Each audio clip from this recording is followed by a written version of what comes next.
Hello, this is Tech Ed Kirsch. In this lesson, I'll explain the electromagnetic field and how you really should have learned electronics in university. Just some context on me. I'm an ex-Intel mid-senior level design engineer or senior level design electrical electronics engineer with a focus on hardware, embedded programming, FPGA development, and all that stuff, and lab testing and validation at Intel headquarters, Silicon Valley. All right. If you don't know, most of Intel went to Nvidia. So yeah, the Nvidia engineers are just Intel engineers. I've spent about 15 years in university, taking all of the undergraduate and graduate classes in electrical and electronics engineering, from control systems to power electronics to power systems. And I have graded all of the homework assignments and all of the exams and lab assignments for all undergraduate classes at the University of Arkansas. I've also taught at the university the foundations of electrical and electronics engineering. What's missing, I've found, is a practical way to apply the theory we're learning. So in this lesson, I'm going to make it practical. And I'm going to teach electrical engineering fundamentals from the proper way. What's that? The electromagnetic field. The electromagnetic field. And it's going to be immediately applicable to something relevant, something that we see every day, and that is a printed circuit board, PCB for short. Okay, if we go to somewhere like PCBWay.com, this is a company that manufactures printed circuit boards. What is a printed circuit board? A printed circuit board, you would have seen it, is those computer motherboards, right?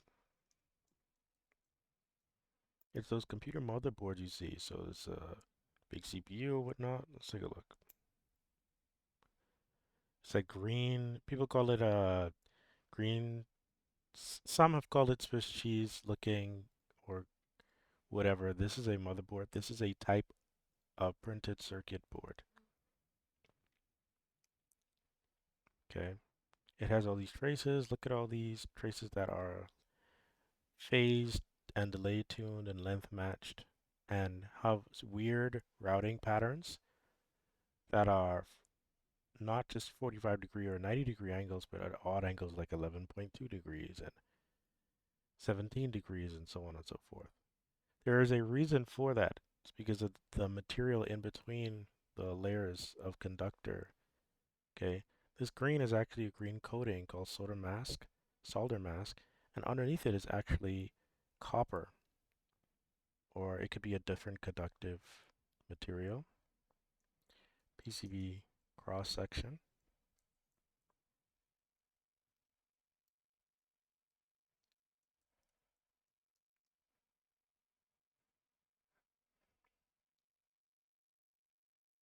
If you look at the cross section of a printed circuit board, it actually looks like this. These are the copper layers covered by the green solder mask. Right, when you look at a PCB, it looks like this from the side. They're conductive traces that carry that electric current through the copper.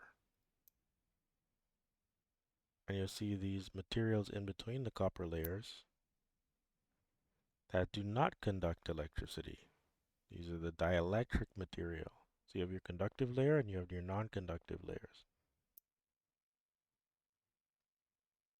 Long story short, oh, here's another one. See?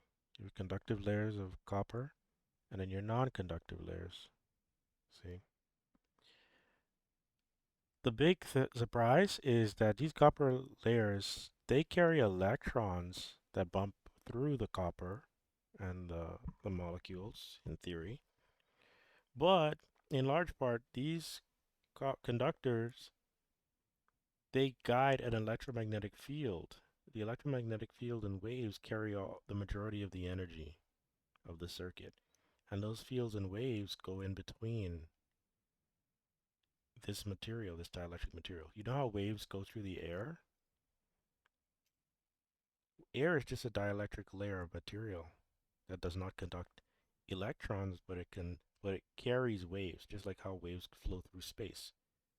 Through the ether or whatever, free space is also a dielectric material. Does not conduct electricity per se. Well, let me not say that. There's an electric breakdown. If the electric potential difference is big enough, electrons will jump across. But in general, they don't conduct electricity like copper does.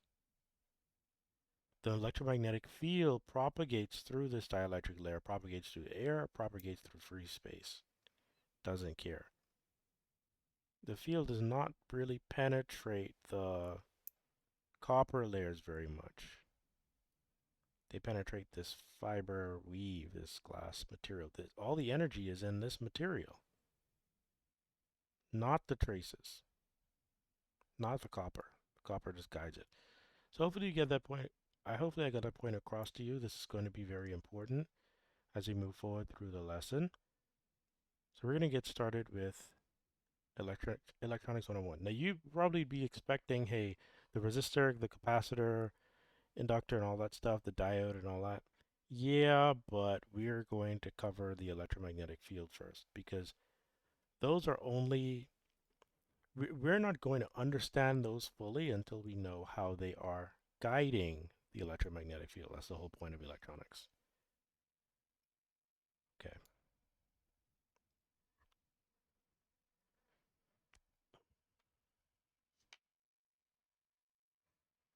With that being said, let's start the slides.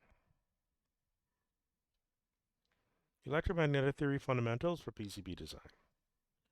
We're going to be covering, well, first the introduction, field propagation, how fields move through space. Very important. How does the magnetic field induce current in material? What about copper traces and traces on conductive materials in general? How are they affected by inductance or create inductance?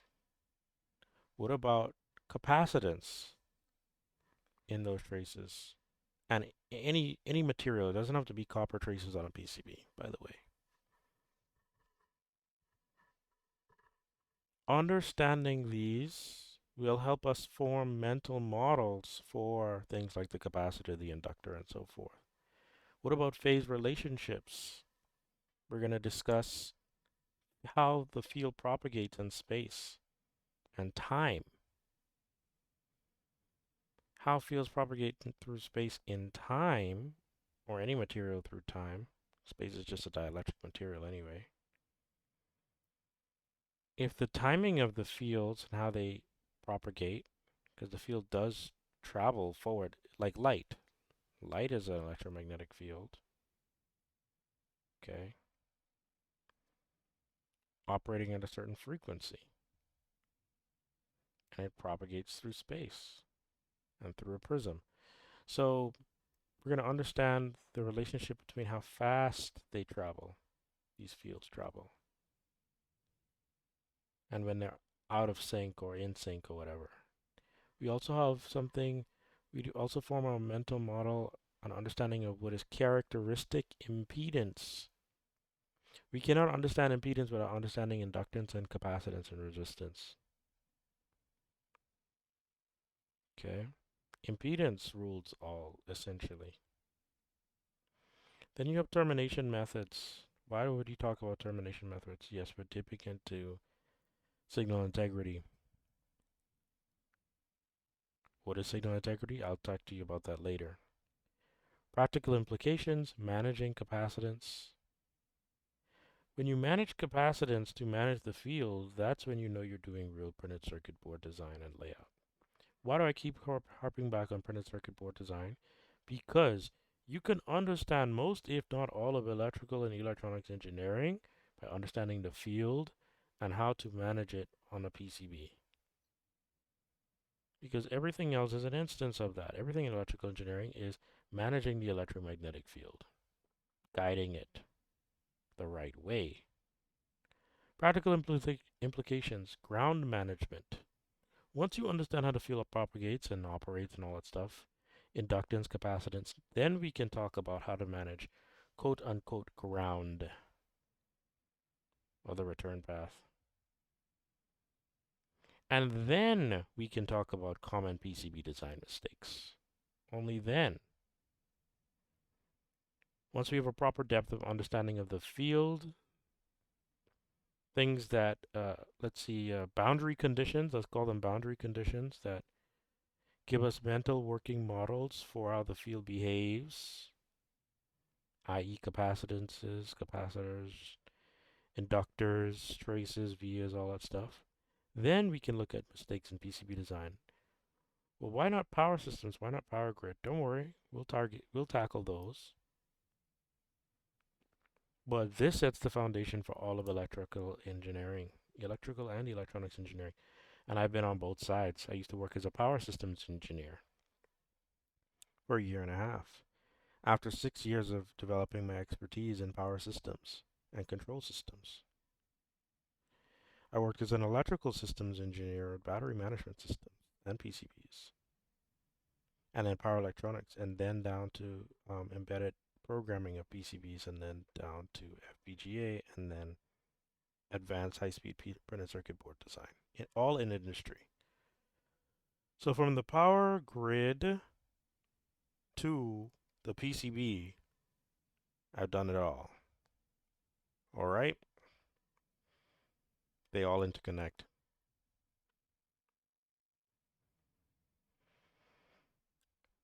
I think I'll end on this part.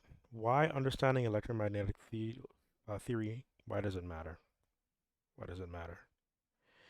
If you are just following rules without understanding the electromagnetic field, that is not good enough. If you want to work as a printed circuit board designer, as an electrical electronics engineer, especially not at the highest levels. When you're interviewing with a company like Apple, they want to know, do you understand the trade-offs in real time, not just rules of thumb? What happens when the conditions change? And you can't apply your typical rules of thumb. Which rule or thumb takes priority? Which finger? If you only design with rules of thumb, your thinking is going to be rigid. It won't be fluid. To innovate, to do anything in design, you need to have fluid thinking, and that comes from understanding the theory and the physics and how it changes based on the circumstances and the boundary conditions. If you can only say, let's say for example, you only know how to use 5 formulas, but you don't know how to derive a a mathematical expression for a new situation you haven't come across, then it's not enough. That means you're only limited to, if you only know certain formulas and how to apply them, then you can only use them. You can only solve those specific problem sets. You can only solve a situation for a 6-layer PCB. Not good. And you have an inability to solve new problems. Why do we understand EM theory first? It's because we need to understand the why.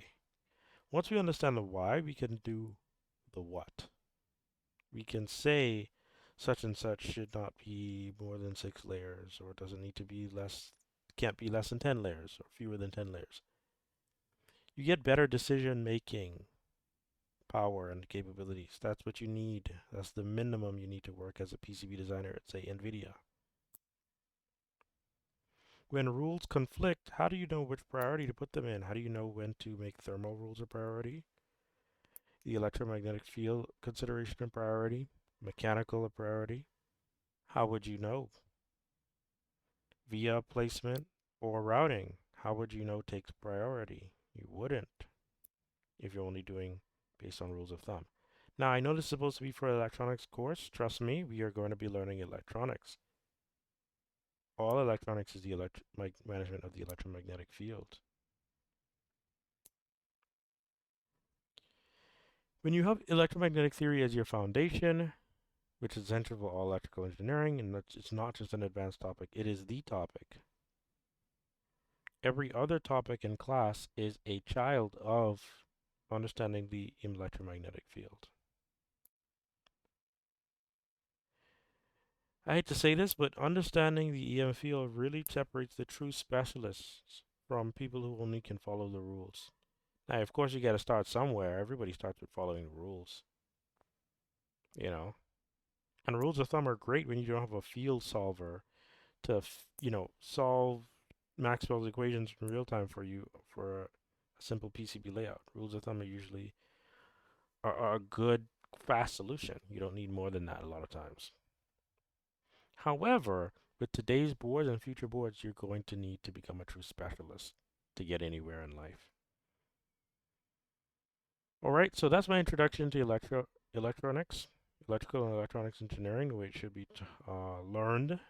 I don't want to say taught, but how I would learn it if I were you, if I had to do it all over again, and how I wish it was taught to me. And this is how I teach to my students in my electronic foundations course at the university.